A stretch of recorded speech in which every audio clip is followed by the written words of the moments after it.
What's going on, everybody? It's your boy Gage. Welcome to the channel. Today I'm going to be showing off my Chien Pao EX deck for the Pokemon TCG. This is technically a post-rotation proof deck because it really does not lose anything in the newest format, and if anything it gains a slew of new cards that help bolster the strategy. So I'm very excited to show off the deck that I've been playing currently, and before I do, I just want to encourage anyone to like, comment, and subscribe if they are fans of this type of content. And without further ado, I'm going to hop right into it. So, of course, we are starting the deck with the deck profile with the namesake being Chien Pao EX. This card has been a menace since it has dropped in the Pokemon TCG because it is very powerful. It has the ability to search for 2 basic energy cards as long as it's in the active spot, meaning that it is always going to get access to consistent energy. And then it has the Hail Blade attack, which for 2 water energy does 60 damage, and you can discard the amount of water energy from your Pokemon in any way, so it doesn't necessarily have to be off of himself to do 60 damage for each card you discarded this way. So that is the reason why he is as good as he is. He can search for energy, and then he hits hard. There are ways to be able to get a ton of energy into play very easily, in fact, and that is what makes him a menace, because you always have to be worried about potentially losing all of your HP because he can just discard a ton of water energy and essentially just get one-hit knockouts. So the strategy behind the deck is really to load him up as fast as possible with as many water energy that you can, and then just Unga Bunga swing as hard as you can. And there really aren't too many decks that can do anything about it. The fact that we are not necessarily having to worry about the path to the peak with the upcoming rotation means that his ability is almost always going to be active, and it just means that he's always going to be able to have the opportunity to still go for those consistent one-hit knockouts. So the namesake of the deck is Chien Pao, and I run him at 4 copies. I have seen people cut down to 3 because the deck is relatively consistent, but I always like running 4 just to have the maximum chance of seeing him and to make sure that there is no way he will be prized. The second portion of the deck is the Baxcalibur line. I am actually playing a 3-2 split of Frigibax and Baxcalibur while completely cutting the middle stage evolution. You could probably imagine that is because I am playing the rare candy, which allows you to essentially skip an evolution stage for free. So I really just want to lean into that as much as possible. I really don't need any more than this just because of how easy it is to search for Pokemon in the deck. There is a very small chance of potentially prizing multiple Baxcaliburs, for example, and so I have considered potentially bumping him up to 1, but I've honestly been liking the current split so far, and I just encourage for you to try and figure out what split works best for you. This is currently what works best for me, but I have considered potentially throwing back in the middle stage evolution, like I mentioned, going for the 3rd Baxcalibur. And the reason that we are playing this Pokemon to begin with is because this is your energy acceleration. So as long as Baxcalibur is on the field, you may attach a basic energy card from your hand to one of your Pokemon. What this means is that you essentially get an limitless amount of water energy to any one of your water Pokemon. Obviously, that is really good for the Chien Pao. A lot of the times, at bare minimum, if you have Chien Pao in the active and the Baxcalibur on the bench, you are able to search for 2 energies and then immediately attach them either to your Chien Pao or to another one of your Pokemon, since Chien Pao does not need to remove the energy from himself. So yeah, he is the reason that the deck is as good as it is, because of the fact that he is able to load up as many water energies as possible, and it is the perfect combination to go with Chien Pao. So 2 Baxcalibur and 3 Frigibax. For the last water Pokemon that I'm playing, the Radiant Greninja.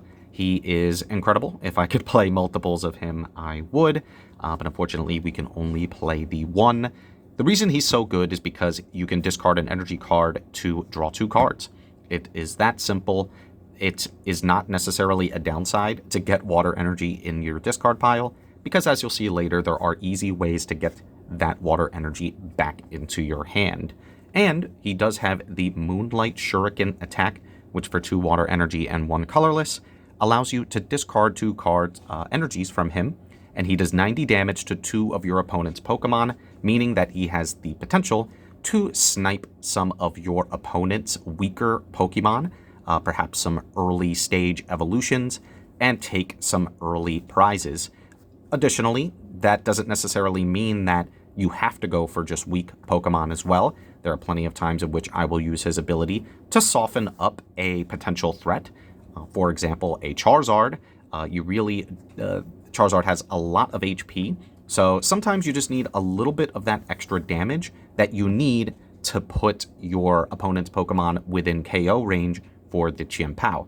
Obviously, the less amount of energy that you need to commit to the Chien Pao as possible is going to be ideal, because it means that you have access to energy, more consistent energy at more times. So Radiant Greninja, he's good at drawing cards, he's easily searchable, and the fact that he can snipe the bench, he is a valuable addition to the deck.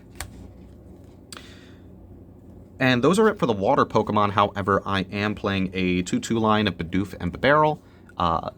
Aside from the fact that they are adorable, this is your draw engine for the deck. So if you are able to establish a Bibarel early, you can, once per turn, draw until you have 5 cards in your hand. So there is nothing worse than bricking, and so this essentially makes it so that no matter what, you always have a nice fresh hand if your opponent tries to hit you with a type of strategy that rips cards from your hand or tries to keep you on a low hand size. The barrel basically makes it so that you are insulated from those kinds of strategies, and it makes it so that they are essentially forced to deal with the barrel, or else you are going to potentially get pluses every single turn. So that's why I like it.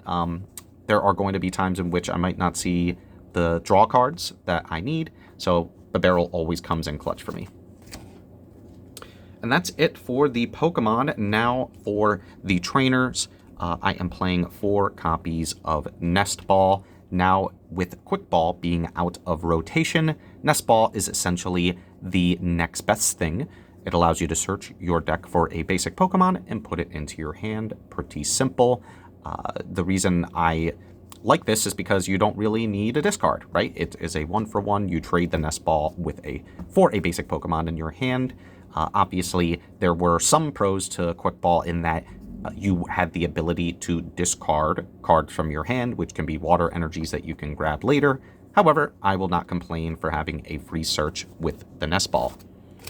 Additionally, I am playing 3 copies of Ultra Ball. Similarly, because we do not have Quick Ball, again, the next best thing, this one requires you to discard 2 cards. However, it allows you to search for any Pokemon, so it does not need to be a basic. This is where you can easily search for your Baxcalibur.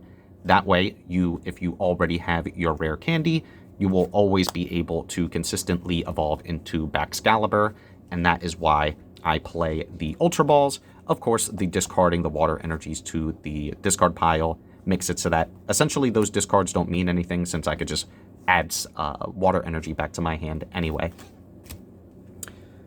I am playing 4 copies of Switch Cart. I really do not want any of my Pokemon being stuck in the active spot. I always want to have the ability to switch at all times. 4, you could say, is a little excessive, but I personally have had too many situations in which my Pokemon is stuck in the active spot because it was hit with a boss's orders, for example, and I don't want to commit energy to actually getting that Pokemon out of the active spot if it's not meant to be there, i.e. by Bibarel. So yeah, that is where the Switch Card comes in.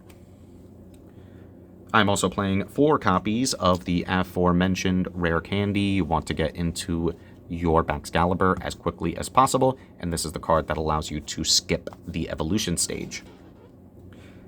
And then, as I mentioned earlier, you are able to get water energy back fairly easily, and that is because you have access to superior energy retrieval. This is honestly what makes the deck as crazy as it is, because you can discard 2 cards from your hand, any cards, to put 4 basic energy cards from your discard pile back into your hand. So this makes it so that the discard for the Greninja, the discard for the Ultra Balls, as long as you're discarding water energy, you always have the ability to get it back into your hand. It also means so that if you go to take a large number of water energy to hit for big numbers with Chien Pao, it honestly doesn't matter, because you could, for example, discard 4 cards off of the Chien Pao and then just simply grab it back the following turn with superior energy retrieval to do the attack all over again. So yeah, I play 4 copies. You want to see it at as consistently as possible, and it is what allows this deck to continuously grind and allows your Chien Pao to keep doing multiple large attacks. I am playing 2 copies of Pokestop. This was much more important back when Path to the Peak was around, because this allows you to essentially get rid of the Path to the Peak for free. However, once during the turn, that player may discard 3 cards from the top of the deck. If it's an item, you put them into your hand. As you can see, this deck is playing a lot of good item cards, from the superior energy retrieval to the rare candy. So having a stadium rather, that allows you to get access to those broken item cards even faster is really good. Now, obviously, if you think that your opponent might benefit from utilizing this, I would steer clear of putting it out there, because remember that it is reciprocal. So you don't want your opponent necessarily getting pluses off of this either. So it does require having a certain understanding of your opponent's deck and just the meta in general and the matchups in general. And I am playing 4 copies of Professor's Research. Honestly, this is not a necessity. It is more of a preference thing for me. I always love having access to consistent draw cards. Professor's Research is obviously the most iconic, discarding your hand to draw 7 cards, and you can even do that if you have no hand. So Professor's Research is just an incredible card. I hate feeling as though I am just drawing into a bunch of dead cards, and Professor's Research not only can help you load your discard pile with some water energies, because you can always just grab it back later, right? But it also just makes sure that you always have access to a consistent hand. And even, for example, if I am not able to get my barrel set up, worst case, I can use a Professor's Research to draw into a bunch of cards. So 4 copies of Professor's Research. I'm also playing 3 copies of Boss's Orders, being able to force one of your opponent's Pokemon that's on the bench into the active spot so that you can go ahead and knock things out. If you weaken one of your opponent's Pokemon and they try retreating into the bench, this makes it so that essentially your opponent's Pokemon cannot hide from you. So that is why I love playing this. I will say, one of the new cards that has come out in Temporal Forces is Prime Catcher. It is an A-Spec card. You can only play 1 of it in the deck, but it would essentially replace one of the copies of the Boss's Orders, because the Prime Catcher is an item card that you can then actually use as a Boss's Orders, which is super busted. It technically means that you have the ability to boss twice in 1 turn if necessary. So that card's a little pricey at the moment because it just came out, but it would certainly take the place of one of these Boss's Orders if I get it in the future. What's also busted about the Prime Catcher is that it is searchable off of the next trainer, which is 4 copies of Irida. This is the glue that really, really makes the deck as consistent as it is. You can search your deck for a water Pokemon, basic, or even the Baxcalibur Evolution, and an item card, reveal them, and put them into your hand. That is insane. If you already have your Frigibax out into play, you could, for example, use this to add your Baxcalibur to your hand as along with the rare candy and get access to the evolution. You can use this to go for your Radiant Greninja so that you have the ability to start discarding cards sooner rather than later. Irida is one of the best trainers for the deck easily, and I believe that she is honestly the reason why this deck is a top tier threat. And then 1 copy of Iono, just for the potential to interrupt your opponent. Each player shuffles their hand, puts it at the bottom of the deck, and then if either player puts any cards at the bottom of their deck, they draw a card for each of the remaining prize cards. So this makes it so that you always have comeback potential. Your opponent, if your opponent is winning the prize race, and for example, they only have 1 prize left, you can essentially make it so that you put them on 1 card in hand. So if they are sitting pretty on a hand of like 20 cards, you could just say, nope, put that at the bottom, and then draw 1 card. So Iono is just a really good one of for those situations where if you really need the opportunity to come back and interrupt your opponent, Iono can potentially do so.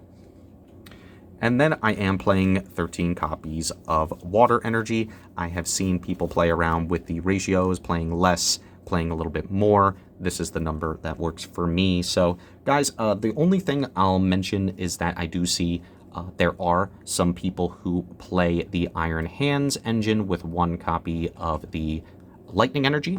That is something that I have considered, and if I do adjust the build in the future, that's what I would look to do. But I did just want to mention that there are plenty of other techs out there to make this deck ceiling go even higher.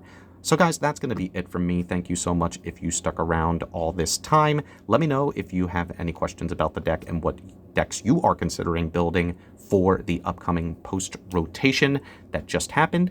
And until next time, see you then.